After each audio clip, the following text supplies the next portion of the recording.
હાલો હું તમને આ સિદ્ધેશ્વરના દર્શન કરાવું. બહુ હાઈ કલા અને પુરાણું મંદિર છે સિદ્ધેશ્વર ભગવાનનું.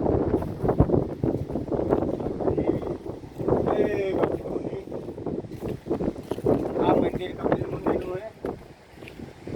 કામ ઋષિ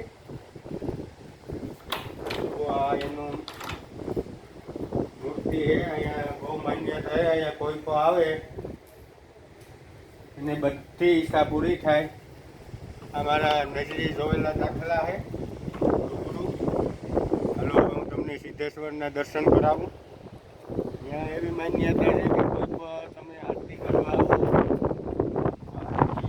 તમે કરવા એમ થાય કે આપણે સવારે 5 વાગ્યામાં આરતી કરવા આવું કે 4 વાગ્યામાં, તો ત્યાં આરતી કરી હોય કોઈ આરતી કરી આપતું નથી.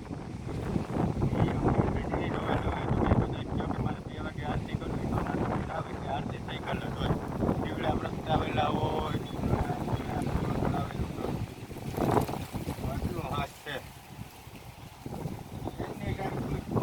મનમાં વિચારો કે મારે આરતી પહેલી આરતી મારે કરવી, તો અહીંયા આરતી થઈ ગયેલ જ હોય. ત્યાં મધવંતી પાતા મધવંતી છે, ત્યાં દરિયા મધવંતીને કાંઠે સિદ્ધેશ્વર મહાદેવનું મંદિર છે. આ બહુ સરસ મંદિર છે. અહીંયા ઇતિહાસ એવો છે કે કોઈ પણ મંદિરમાં આરતી કરવા આવે એ પહેલા આરતી થઈ ગયેલ હોય. થઈ જાય આખો ગયો હે મહાદેવ. અહીંયા કોઈ બીજું આરતી કરતું જ નથી. અહીંયા ઓમ નમઃ શિવાય, ઓમ નમઃ શિવાય, ઓમ નમઃ શિવાય.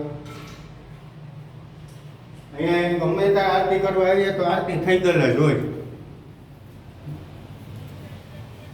એ આપણે આ સદભંગ ઋષિ છે ઈશ કરવા આવે. બધાનું કેવું એવું છે કે આ કપિલ મુનિ છે ને ઈશ કરવા આવે.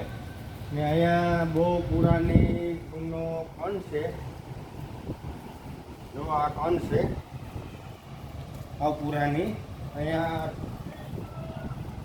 બધા હાથું પગું સલામત લઈ અને પછી દર્શન કરવા જાય. જો આ કણ છે. હવે હું તમને મધવંતી દેખાડું. હલો મધવંતી જઈએ. હર હર મહાદેવ, જય સિદ્ધેશ્વર મહાદેવ.